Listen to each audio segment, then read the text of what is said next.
It's backstage They don't side. win either, but well, they will tomorrow. Lakers' first game since the All-Star break. Luka Doncic leads the league in scoring, just under 33 per. Kawhi just under 28 per. And Doncic getting things started. Missed that 4 games leading up to the All-Star break with that bum hamstring. But Luka, early going to this game, catching more heat than Bauer Hockey on TikTok. If you're not familiar, just do a little Googling. All right, he had 17 points on 75% shooting from the field in the first quarter. We move to the second. Kawhi elevating, and it's honestly just awesome to see Kawhi getting buckets, leading his team. Unfortunately, he would be leaving this game before it ended in regulation. Corner triple, got it. Second quarter, Leonard had 19 points, 6 for 11 shooting. Clippers were down 7 at the break. Let's go straight down to the fourth quarter. We're tied at 101. Quiet night for LeBron. 13 points, 11 assists. Bit of a hockey assist here. Ball's eventually going to find Austin Reeves, 3 of his 29. Lakers up 3, 5 to go. We're tied at 109. Derrick Jones Jr. cookies. Here comes Luka the other way. He poked that away, and then Luka setting up the offense. A little give it back. Cash. 8 for 14 from distance for Luka. 112-109. And here's where I mentioned shortly into the highlight. Leonard, speaking with Coach Ty Lue, would head to the locker room, did not return. He left the game with a little ankle soreness. He left the game after 31 points. Luka, the composure, the balance in the paint. By the way, for Leonard, 15 games with 30 or more points this season. He only had 4 of those last year. LeBron on the inbound. The Clippers with a chance. They're down 3, 5 seconds to go. Nick Batum, no. LeBron squeezes the rebound. Clippers don't foul, so they run out the clock to the Lakers. I don't know what Ty Lue said.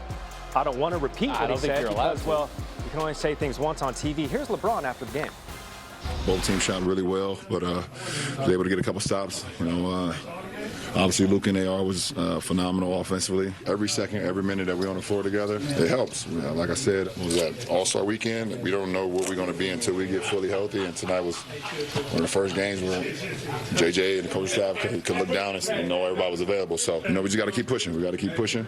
We got a tough team coming in on Sunday. Let's see, a lifetime NBA rivalry, so we got to be ready for them. They're playing great basketball, too.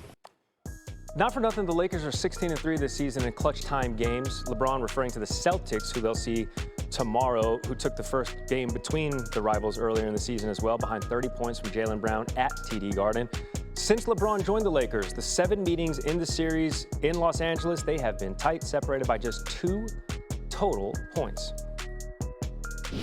A lot more separating these two teams. You got the Timberwolves, got the Mavericks. You got Anthony Edwards, your All-Star game MVP, career highs, points per game, field goal percentage, 3-point percentage, cheering. Why is he cheering? Because Naz Reid did that. Naz goes, it was crazy. Just making things electrifying for fans. That's how he described the dunk as he hit him with the Illmatic. Naz is like, what? 21 points, 12th game this season with 20 or more off the bench. But 20 was only halfway home to what Anthony Edwards did last night. Took 13 threes, made 5 of them. Gave a lot of credit to his head coach, Chris Finch. He's been a big part of my success. Told me to work on getting to this spot and rising up over whoever it is. He's been preaching that to me. So 20 points in the first half for Ant-Man, and in the fourth, continuing to pour it on a Mavs team that's lost 9 straight. Meanwhile, Minnesota has won 8 of 11. Ant heading to his 27th career 40-point game. That's 14 more than any other player in T-Wolves history. Off the inbound, found the 3-point line, knocked it down, and even 40 points, better than 50% shooting. Here's Ant, and he knew. I ain't gonna lie, I kind of do this in my sleep for real. I'm being honest with you. I woke up today and knew I was gonna get 40. I seen K go for 40. I said, that mean I gotta get 42. He's awesome. He doesn't lack confidence, and you said major market. He belongs in a major market. I love him, man. I love that dude. Minnesota's certainly lucky to have him. If you like defense, I got a game you're going to hate. The Nuggets and Nikola Jokic in the Great Northwest at the Sicko Moda Center, and the lack of defense is going to make you sicko Moda. I thought the alphabet was 26 letters. It's actually 25 because there was no D in Portland last night. Jokic jumper got it, 19 points in the first quarter. Then Jamal Murray creating his own space. The Nuggets were up 82-53 at the break, 29-point lead. Listen, all I'm saying is if a foreign enemy were to attack this great nation, they'd probably enter through Portland. No defense. There's no defense? No defense. And it's actual port. So that's true. You can get there by boat. That's fair. It's Jokic again. Turnaround off the glass. Got it. 32 points, 9 boards, 7 assists. Nuggets were up by 33. Tim Hardaway Jr. Nuggets up 45.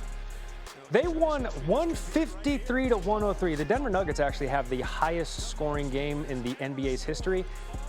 In the 80s, it went triple overtime. This one, regulation, 157 to 103. Man.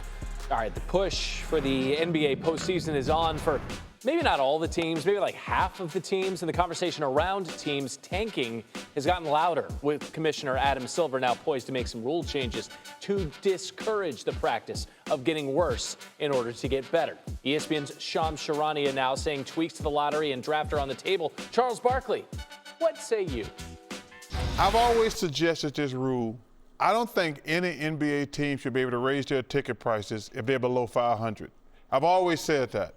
You cannot raise your ticket prices if your team is below 500. I think they should make that a rule in every sport, to be honest with you. That'd be interesting, Chuckster. That'd be some incentive. It'd be, but no, not even if you're still trying to tank, you can't raise your ticket prices, because then you're getting your cake and eat it too. Which, you know, I'm for cake, getting your cake and eating it too.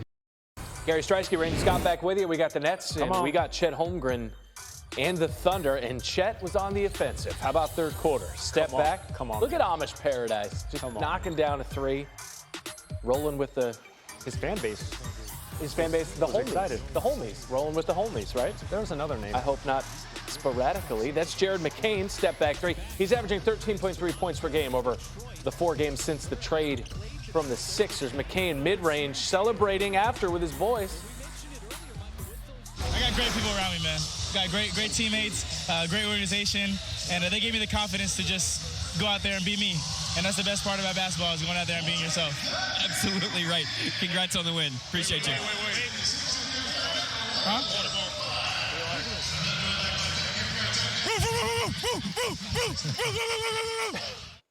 All right, he had a team high 21 points. There's no SGA in the game, but you could see they're like, hey man, you got to do it. Yeah, got to do it. New guy, first interview.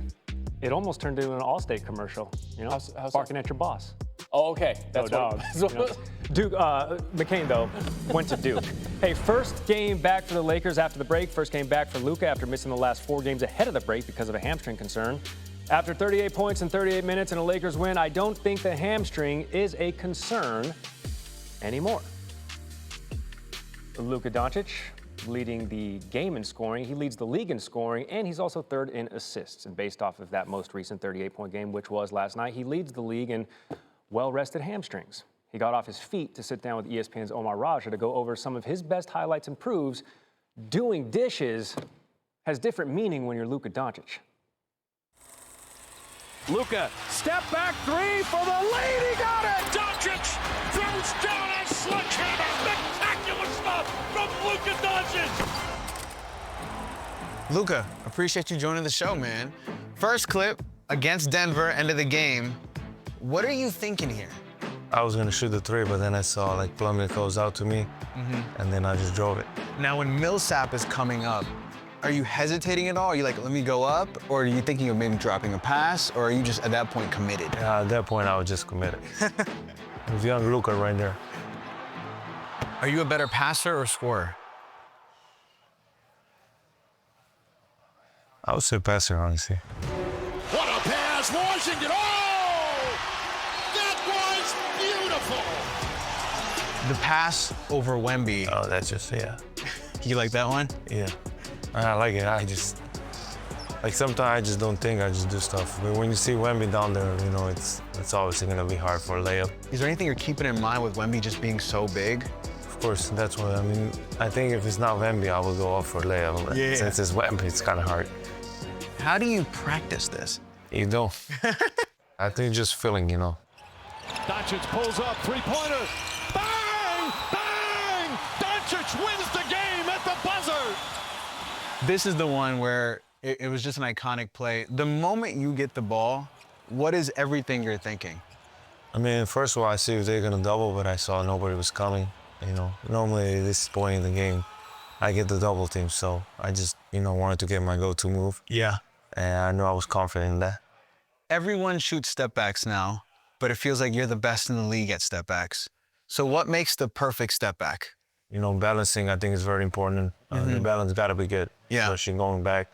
And then the amount of separation you make with the step back, you know, I just try to make it as long as possible. I'm curious, do you have a favorite highlight? Because I remember this, I was at this game, media's not supposed to react. It was the first time in 10 years I've yelled. I would say this was my favorite moment. Doncic maneuvers for the lead. Got it! What a shot! Dallas has taken the lead. You want Gobert to switch on D, right? Is there something you saw during the game where you're like, this is the mismatch I'm having success with? I mean, it's just like, you know, I like centers on me, especially if they're going to switch. You know, they have normally slower feet than the guards. Right. And I usually have the best defender on me. So I wanted that switch, you know, because centers are a little bit slower than guards. In the early days of Luka, you were very smiley and just happy to be here. And then we got Luka now, who's maybe the best trash talker in the NBA. It's like you and Draymond. When did that change? I don't trash talk right away. I wait to somebody to say something, you know, and then I go back. But this was a really big shot, so that's why. So you're never, I was just excited. So you're never the first one? Not many times. Got it. Are you hyping yourself up, or are you talking to them usually? I mean, if it's a away game, especially, I'm probably talking to them, because they're talking to me the whole game. Luka, I appreciate the time, man. Thank you so much. You got all the highlights in the world. Thank you. Yes. ESPN NBA senior writer Vincent Goodwill joining the program now. Vince, great to see you. What is going to be the Lakers' approach down the stretch here with Luka back in the fold and hanging up 30 pieces when he's healthy? They've been very cautious with Luka to this point, but I do believe from what I've been told, they're going to unleash him for the stretch run of this NBA season because there's only so much time left, and on that hamstring, they've been pulling him back because he always wants to play. Now, you saw he played 38 minutes last night. He controlled the game down the stretch. The Lakers are one of the best closing teams in the NBA despite their point differential. And with LeBron James, Luka Doncic, and Austin Reeves, they've only played 11 games together so far this season. With only a third of the season left, they're going to let Luka Doncic cook and see exactly how far they can go in the Western Conference. The Lakers 16-3 in clutch time games this season, so they do know how to close out games, and it helps when you have Luka Doncic doing the closing out. Hey, let's stay in the Western Conference. The Warriors hanging on right now to that 8th seed. What is the latest that you're hearing on Steph Curry's return and him recovering from that lower body injury? Well, with that right knee, the swelling that's happened with Stephen Curry has been a little unexpected. The Golden State Warriors are going to take a more cautious approach compared to the Lakers with Luka Doncic. You have to remember Steph Curry is going to be 38 years old in March, and the Warriors don't have a LeBron James that can carry the load for them. They already have injury issues as is. They want Steph Curry to be completely healthy in case they get into a first-round series. Remember what happened last year with that hamstring injury for him. They want to make sure he is completely healthy for the stretch run.